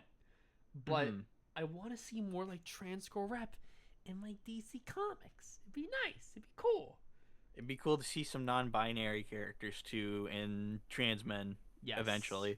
More trans men would be the only cool. NB like comic character I can really think of that was like a recent thing was like that NB scientist girl from from Deadpool.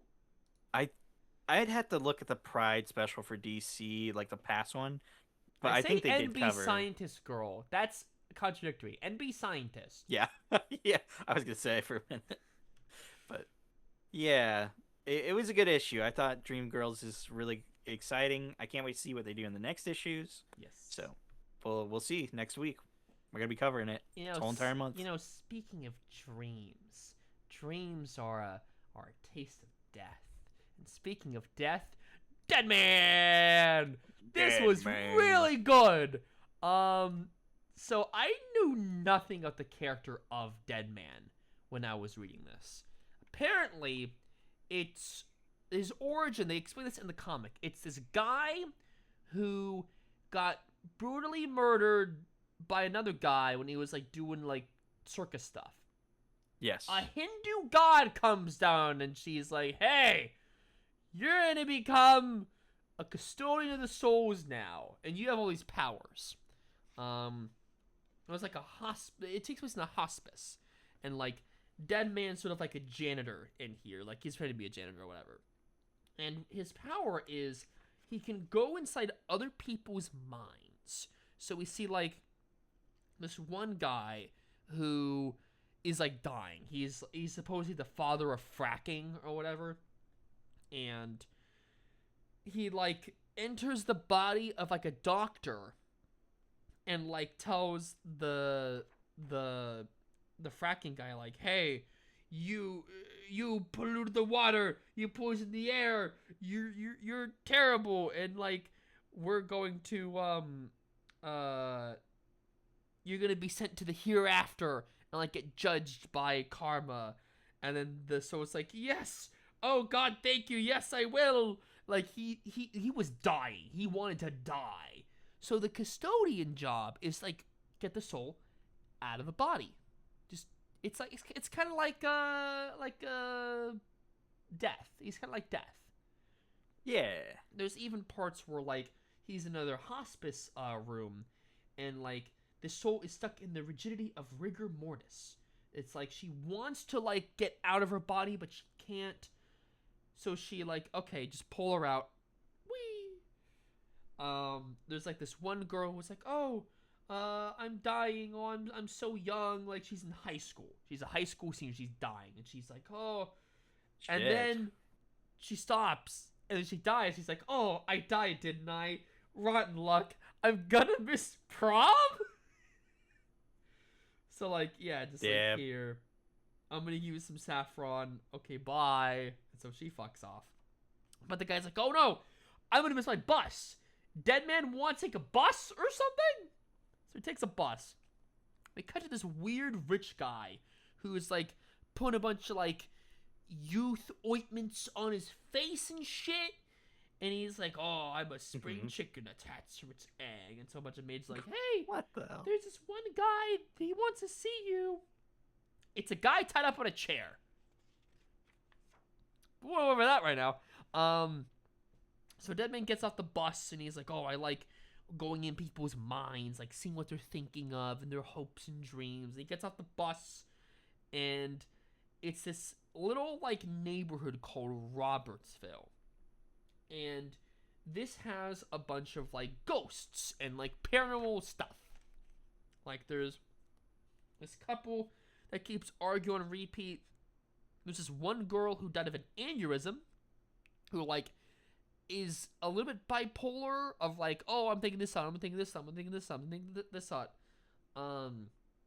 There's this one kid who died from like being skewered by a bull. So he's like a little kid being like, oh, gee, Mister blah blah blah blah blah. Also, Dead Man's name. Do you know what Dead Man's name is? Boston Oh shit! Baker. Yeah. What the No, it's fuck kind of name was that? no, it's Boston Brand. Boston Brand. Yeah. So I was Boston gonna say not Brand. Baker. It's still weird. Why is he in Boston? Is he a Boston Brand? Is he a Boston Branded Baker? That's just his name. But we see like the Hindu god being like, oh, you're late for work. I'm Ramakrishna and I'm gonna take you to work now. And she like teleports him to before he does that, he like sees that his former girlfriend moved into a house and he's like watching her sleep or something. And he's like, oh, I miss her so much. But the god's like, hey, shut the fuck up. Get to work. So you see this one guy on a motorcycle. He's like just riding on his motorcycle. And like Dead Man camouflages himself as like a worker. Like a road worker. And he knows this guy's gonna die from crashing into the deer. Or it isn't crashing into the deer. He's like drifts off from the bike and just makes a jump and just lands and dies. He cracks his head in. And so he makes sure like his soul transitions and he's like, oh, I'm dead. Oh, I'm gonna head off to the afterlife. And then his head gets eaten by a Hindu demon. Okay. And so he like stretches his arms and like reaches into the mine, like grabs it, like throws it around and shit. And it's like, oh shit, he's fighting this demon. But he like tears off like the wings and stuff, and like basically kills the demon. And so he fucks off. But we see the rich guy come back, and he's like, oh, this guy in a chair. Oh, you're like a little pigeon. Oh, won't you throw up in my beak? And he like starts chomping on him. He's like a demon or something. Okay. We cut to Dead Man like in like the Hindu place, and he's like, oh, here's some crayons. And it goes like, oh my god, it's crayons. He's like a Hindu priestess or something in the Himalayas. It's like, oh, I drew this like demon guy. Isn't it cool? Anyway, I know you're like a custodian, but you gotta fight demons because your name is Boston Brand, and I'm gonna give you a new costume. And he has like a full red suit with a little D on him, like he's fucking Daredevil. Kind of. But the final thing we see is like, oh, he finished eating this guy. Like the rich human finished eating this guy, and the maid's like, oh, we have your birthday cake because it's your birthday. And he's like, oh, let me see how truly beautiful you are under your skin. And the maids rip apart and turn into the Hindu demons. And they're like, oh, damn. 132 years of blood. And they're like, gonna eat the cake. Or did they make the guy into the cake? Not sure. But weird guy, demon guy with demons. Interesting. Also, Batman and Plastic Man are going to be in the next issue. Oh shit, already? Damn. It's called The Grave and the Bold. But that was a really good start. Now, I didn't really like Kryptonite Spectrum. Some of the issues were really good, but like the ending was not great. So I'm really liking how this series seems a little more on brand with what the creators of Ice Cream Man should have done instead. It just feels a lot more in the wheelhouse of like weird little like ghost story stuff. Yeah, that yeah. seems to be the case. I really liked that. But on to the final issue. One of my favorite things that came out this week was Radiant Black. Of course it is. I love Radiant Black. I spent 2 hours recapping the entire goddamn series. Of course, like Radiant Black. Yeah. It's focusing on a parade with the Franklin group, and like Horizon's like speaking at this like thing. Or no, the mayor of Chicago is speaking at this thing, and everyone's He's like, in charge of everything. check the donut shops, your shit, blah blah blah. And he's like, okay, Horizon, there's like some people in this like thing. You need to go stop them. And he just electrocutes all of them, and it's like, oh shit! He just kills them all, yeah. And it's like, no, Horizon, are you one of them? So, Radiant Red, Radiant Black, and Shift come in. It's like, okay, let's go stop these guys. And Radiant Black shows up. Marshall shows up to like the two dudes speaking the weird like lingo or whatever, and he's like, hey, he says a really funny line like, wait, how old are you guys? Jesus Christ, haven't been getting yeeted by Skibbity, Ohio. Oh my god, that shit. And one of the guys like, what? Crazy. But he's like, hey, I know you guys are kind of dissatisfied with like working with these guys. Why don't we team up and stop them? And they're like, okay. So Horizon's like, the whole thing is like Horizon's power is like melting down, and like he's going berserk, and so he like stops him or whatever. Traps in like a little like swirly thing. We see Radiant Red and Shift like stopping a bunch of like hired men, but we see one of the guys, one of like the lingo talk guys, like his purple suit, and they're talking, and they team up to like fight this giant like Horizon dude, like the big like concrete guy, and like the purple guy shoots him, and then Radiant Black like zips to him and like knocks him out, and it's like, yay, we're saved. And Radiant Pink shows up. She's back from France. He's like, hey, I heard shit's going down. You should have let me come with. Like, I can take you home, right? And he's like, nah, I can handle it. I want to like fly around Chicago and like see. I want to like, you know, make a presence. And she's like, whoa, that's something like a real superhero would say. And it's like, yup. So he flies like, oh, I'm Radiant Black, and he gets beat up. Bunch of dudes start showing up and just start beating up with a bat and shit. And then we see some like zip, and it's like, oh, what the fuck was that? Holy shit! You grew a beard? And it's Nathan. It's Nathan. As Zero. Yeah. And it's like, what the fuck? Is this our... And I questioned you. I was like, is this our Nathan? Wait, is it like, double... Or I is think it it's... Was it 001 or was it 0? I think it was 001. Yeah, so he's 001 now. And it's or at like... least that's what the variant cover showed, was 001, and then it showed Nathan at the very end of this issue, because they were hiding it the whole entire time. So it's like, what has Nathan been up to? Or what is going on? Who is this Nathan? You could ask the same thing of like, what has Nathan been up to? Because next issue, we find out what he's been up to in LA. Hell yeah. But like, he's 001 now. What the fuck? What happened that caused him to do that? But also, we'll see. This was the 5th anniversary issue. Happy 5 years of of the best ongoing in comics. Also, the backup was written by Comic Drake. I didn't read short that. Little story in the back. You didn't read it? Was it the Marshall It was just about the School of funeral. Business? It was the Marshall School of Business stuff where he was just talking about like, I usually what if I said, skip those, like, but it was written by fucking Comic Drake? Yeah, it was weird because they saw him promoting that on his channel, and I was like, what? Strange. But yeah, Ain't it? that'll be it for the comics that released this week. Really good run, really good run. Yeah, we're gonna cover the news real quick here because we we actually do have somewhere we have to be with this. So we're gonna do kind of like a lightning round of let's this. do a little lightning round of stuff because there's a lot of stuff.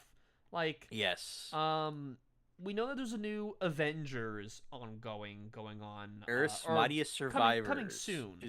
was revealed. So apparently, Avengers Armageddon m- may shake up the 616 more than we thought. Like maybe this yeah, looks right. Maybe it is gonna shake things up. And it's written by Chip Zdarsky, which is great. I love the guy. I hope he doesn't fumble it like he did with Batman. yeah, it feels like he's very much at his like he's at home when he's at Marvel, but when he did Batman, I think it was too much. Maybe Batman was just Now, like one thing whatever. he could do, Avengers needs more obscure superheroes. And there is a superhero or Marvel character that really needs a job.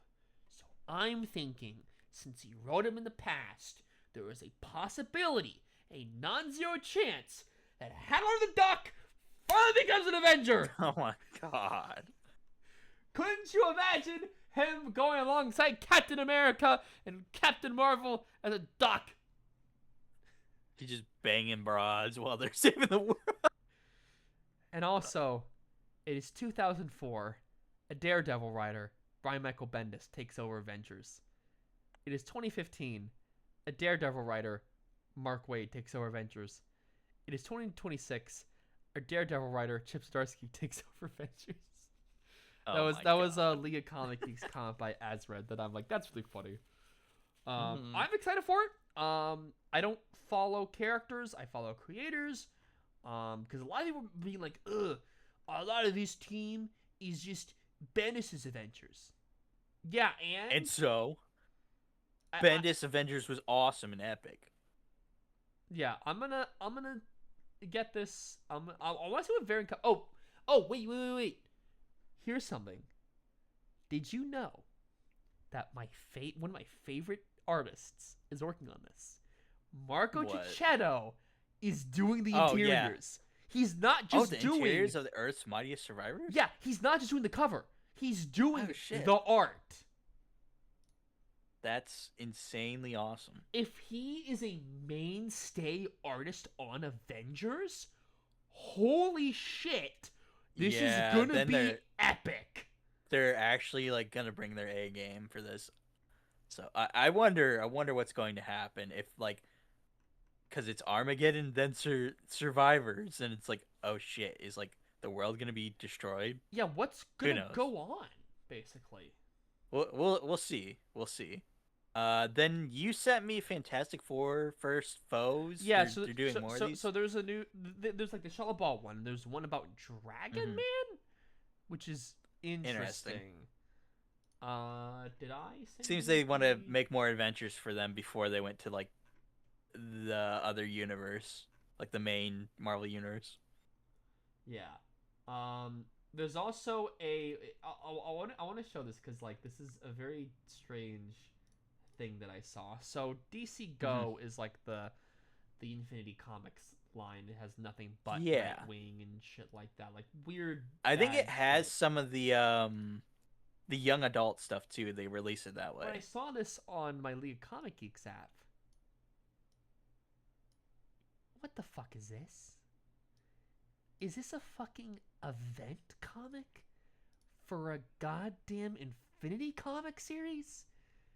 That's so DC weird. Go, Runway to Ruin? What is this shit? What is that? What? Huh? What is? I'm not this? reading it, but what are they cooking? I don't know what they're cooking, but What are you cooking? what are they cooking? I got What some are we Tokon news. Come here. We see Doctor Doom, which he was revealed from the start. Yes, His team has Carnage Magneto and Magneto. and What?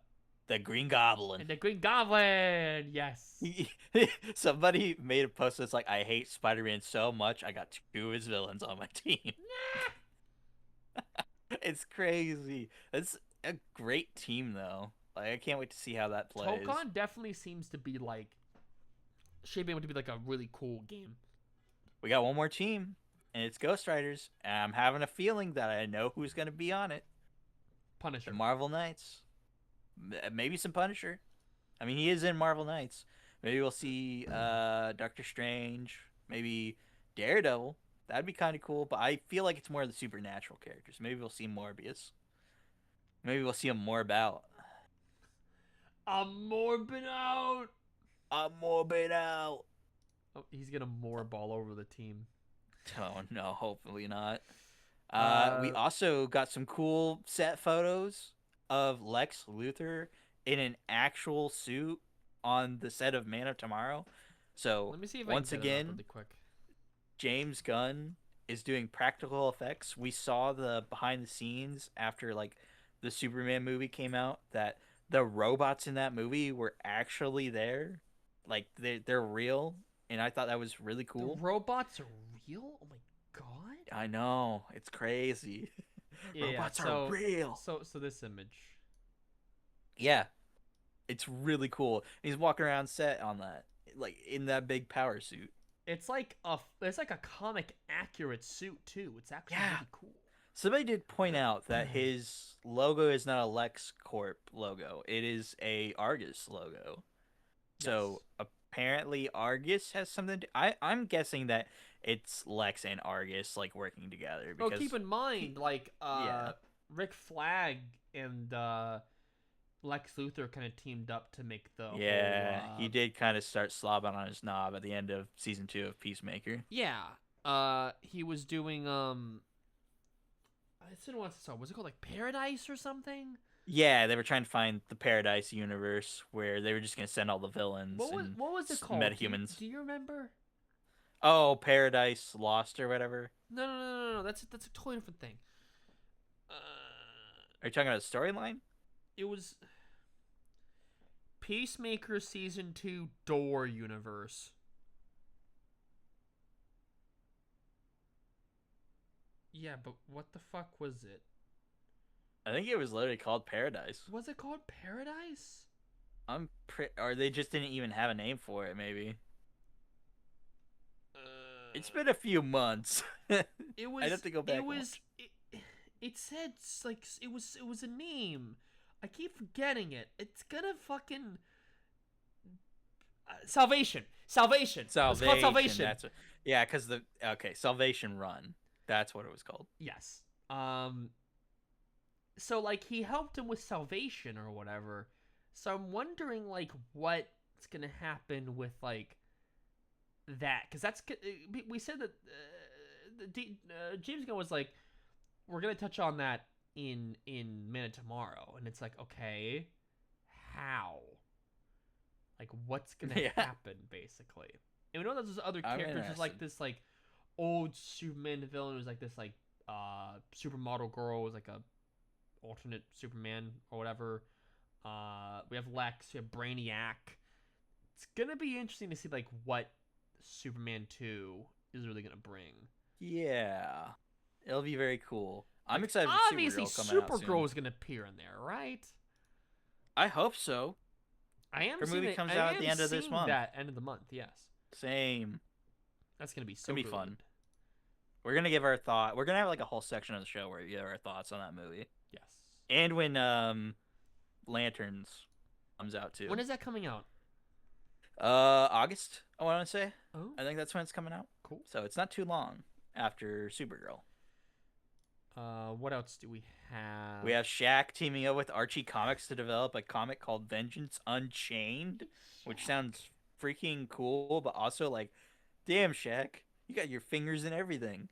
He literally is like teaming up with he's got his fingers in the snack game, in friggin' insurance, TV shows. Shaq Fu, the video game. That's true. There was 2 Shaq Fus. Can you believe that? There's 2 freaking Shaq Fus. This man can do anything. I believe it. He was Steel. He was freaking Steel at one point. He was, wasn't he? He was. We should watch that at some point. And then together. Dark Horse. Yes, to follow up the news from last week. Yes. So they finally were recognized, and they're gonna try and think they're working things out together. Like they're finally trying to be like, oh, we're gonna move forward with your guys' complaints about like wanting a say so in what happens with the comics. Yes. So I'm excited for that. I'm excited to see how that ends up. Um, we'll definitely see where Dark Horse ends up at the end of all of this back and forth. It's looking like Dark Horse may have a bright future. Let's hope so. Speaking on future, let's look at what's coming up next. What is coming up next? I have the page set up already. If you want me to lead how about you do DC, I'll do Marvel. Yeah. Okay. You want to do Marvel first? I'll do Marvel first. We got stuff like Daredevil. Are you reading Daredevil? Yes, I am. So Daredevil number 3 is coming. Avengers Because Armageddon is Spider-Man- coming next week. Shit, it is. Holy crap. It's coming quick. And that's it for Marvel. At least from Really? what I'm reading. It's from what I'm reading. What else is out this week? Oh shit! Black Yeah. Cat is not a tenor anymore. Hell yeah! Absolute. So Absolute? I thought the Black Cat series was Oh, gonna, Black Cat. I thought the Black Cat series was only with like a 10 issue. No, it broke the 10 issue curse. So they're cooking Shit. something. I guess so. We see more Thor, Wolverine, Jay and Silent Sentry, Bob. Alias. Yeah, Jay and Silent Bob, which I'm a little bit mixed on. I think it's gonna be like it's either gonna be really funny or terrible. It's not gonna be one. It's not gonna be in between. It's gonna be either really funny or terrible. I'll read it. I'm the crossover guy, we so got I some gotta read it. Bishop. Got a new Captain Marvel thing. We got Civil War Unmasked, which is like why? We got Alien Kingkiller. And to cover what's going to be happening with DC, we have the debut of Absolute Catwoman. Yes. So that's going to be awesome. Is it co-written by Scott Snyder? Yes, it's co-written by Scott Snyder yeah. and also Che Grayson. I don't know who that is, but I'm interested anyway. She's written stuff like she's writing the Exquisite Corpses Fox Max Killer. Oh, shit. Did she co-write some Exquisite Corpses? Maybe. I mean, it was like a in and out with creators. For Yeah, that yeah. book. She co-wrote issue 3 and 11. Oh shit! Nice. She also wrote some Strange Love Adventures. What the fuck? A lot of weird stuff, but she wrote some Dark Knight's Death Metal. Nice. Interesting. I'm curious to see what's gonna happen with that. Yeah, we have the Fury of Firestorm, issue number 3, which is focusing more on like what's going on with this Firestorm stuff. We got Barbara Gordon Breakout number 2, which is gonna I need to sub to that. have something to do with ghost stuff. Because I did enjoy the first issue. I want to see what happens, so I'm gonna pull it. Yeah, we got Bleeding Hearts number 5, which that's gonna follow up on like the zombies taking those the kid and the mom. Supergirl, which I'm very excited for, but this cover that says Matrix returns. The Matrix is not returning. Sophie Campbell on Blue Sky was like, I don't know why they put that on there. This is just a reference to the Matrix Supergirl run, like this cover is, but Matrix is not returning. So she's like, at some point they might, but I don't know why the people put that on there. And then we have, you're reading Green Lantern Corps, right? Green Lantern Corps. It's gonna focus on them escaping a black hole. Oh, cool. And then we have the next issue of Dream Girls. And I think that wraps up for what's with DC. Let me see if there's anything coming out for Image Comics. There's new Transformers. It's got the girl Transformer character. What was her RC? name? RC? Yes, RC. I thought it was We love Hot RC. Rod, but no, it's different. Hot Rod is the main character of the movie. It's also main character of the some OG other movie. stuff as well. I'm pretty sure we also have the next issue of the Ben 10, the Absolute Ben 10, which you're probably not going to enjoy because it I'm might have like probably just thousands gonna of read it ads. digitally.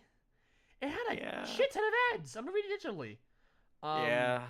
but one thing that we should probably mention, I'm not gonna read this, but Youngblood reached 100 issues somehow.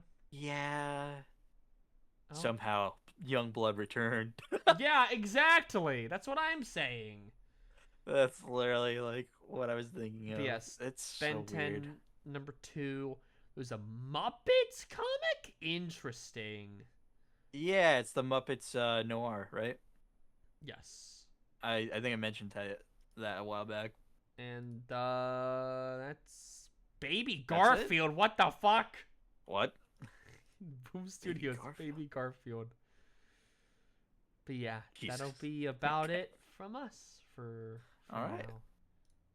Yeah. Everybody go read some comics. Go support some Pride comics because it's Pride Month. Go It's support important to do indies that. because if you're doing the DC Blackout thing and you want some more Yes, that comics, too. just read some indies. Yeah. Read If you want to Radiant get your Black. Yeah, go read Radiant Black. It's Amazing. great. I love it. Go support Black creators. Go support LGBT creators.